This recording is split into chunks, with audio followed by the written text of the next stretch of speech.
So while we're trying to sort this out, my name is Sally Hogg, and I'm. There we go. Thank you very much. Okay. Press that one. Do you want to stand back? Lovely. Here? Thanks. And you just up and down there. That's Hold lovely. it up there. That's super. Thank you.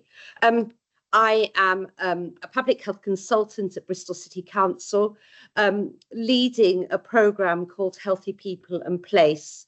And today I'm going to talk about something we're doing across the whole integrated care system, which includes Bristol, North Somerset and South Gloucestershire. And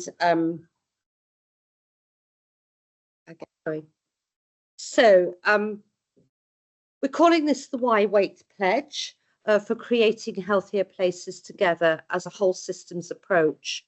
And we see healthy weight in two very distinct parts, really.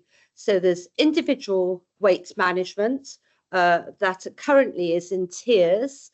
So local authorities are responsible for tiers 1 and 2, which is in old money health promotion and low-level interventions. And then this whole system approach is much more about place and what we can do together across the whole of our city, the whole of our place, to make it easier for people to live healthier lives.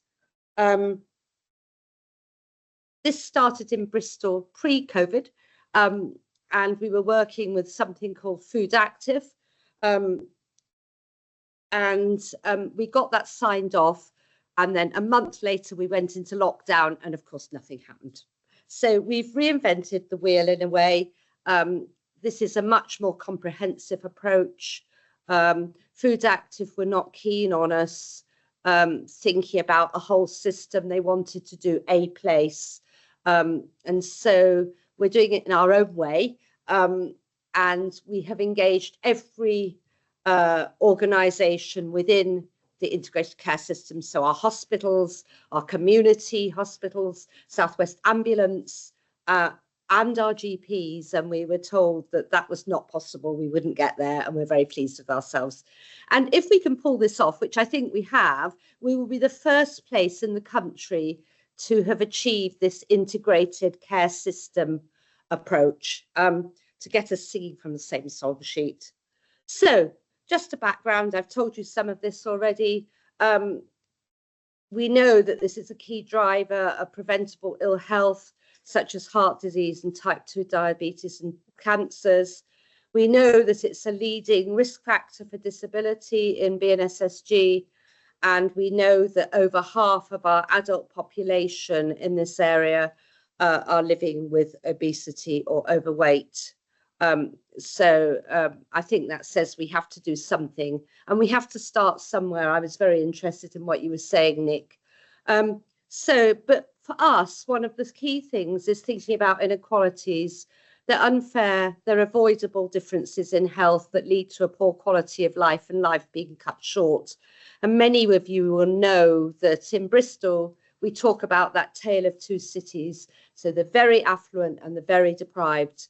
And you can see here, and I can't go into it in depth, that the prevalence of excess weight in our year 6 pupils, so age 10 and 11, in our most deprived and our least deprived, and there is a very big difference.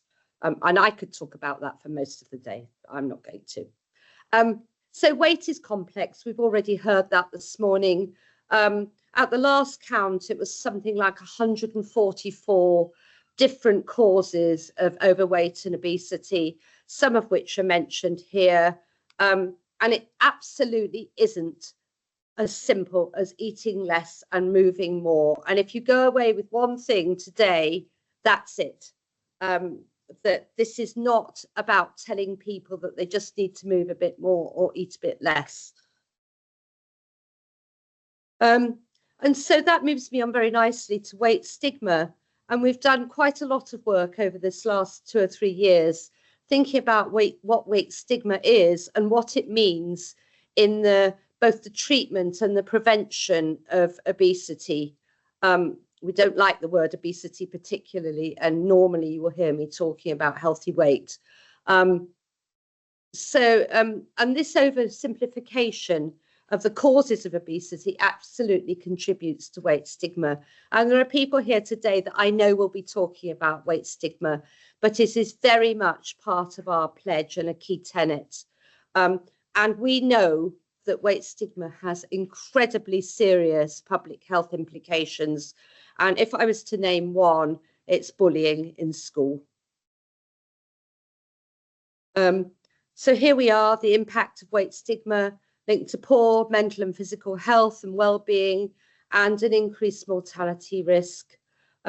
It contributes to a cycle of disordered eating patterns and weight cycling, and it can be a barrier to accessing healthcare. We have a long way to go in healthcare in really getting people to understand that obesity is a disease. It's not something that just happens. And there's no role for shame in this. So this is our whole systems approach. It's a bit like riding a bicycle. So a bike is a system made up of lots and lots of different parts, and no single part operates the system alone. Now, I couldn't take a bike to bits, so I'm not really very well placed to say this. A bike can only be ridden when all the pieces fit together and the function of the system is different to the sum of the parts. So we know that we need action across every bit of Bristol, North Somerset and South Gloucestershire in order to get something where people are enabled to live healthier lives and maintain that healthy weight across their life course. The Y Pledge, the Y Pledge weight pledge has been developed as part of this approach, and it's been co-produced with our system leaders right the way across the integrated care system as a common framework for action, and it seeks to improve healthier environments. I'm going to carry on so that you can see what it is. Each organisation in the ICS has now signed a pledge as part of a system-wide approach, and we know there are all sorts of difficulties with this. We have a steering group. It will become a community of practice once we've moved forward. We're launching this on the 6th of October, and we will always need to focus on those people living in our most deprived area who have less access to the conditions needed to lead a healthy life. And that's where we in public health have to prioritise our work. But there are lots of other people in our system. It doesn't just mean us. So the contents of our pledge are connecting and collaborating, considerate communication, creating healthier places, community-led, and continuing to learn right the way across. Why have we called it Why Wait? The play on words acknowledges both the need to take urgent action to improve the health of our local population, but also acknowledges a shift away from that weight-focused discourse to one which centres on health gains. Are you able to walk up the stairs? Is that something you'd like to do? Can you get up and down from the floor to play with your grandchildren? Those sorts of things. So signing the pledge means that everybody has endorsed the content of this in its entirety, and we're asking each organisation to come up with a plan to address this. So, for example, one of our hospitals is working on sustainability, and they're using their sustainability plans as the backdrop for that. We're taking in Bristol City Council, we're working with all of our partners. We had a meeting yesterday, so we've got transport involved, planning, our children's services, our HR services, and this is where why public health went into local government in 2013. We're just a bit slow at getting there. And I think at last, people are really seeing it. So that brings me to the end. But finally, just to say, our ambition for the future is not to stop at the integrated care system. It's to involve our workplaces, our children's centres, family hubs, schools, and everybody else, really. So thank you for listening, and I'm very happy to take questions. I'll get through that one. Thank you.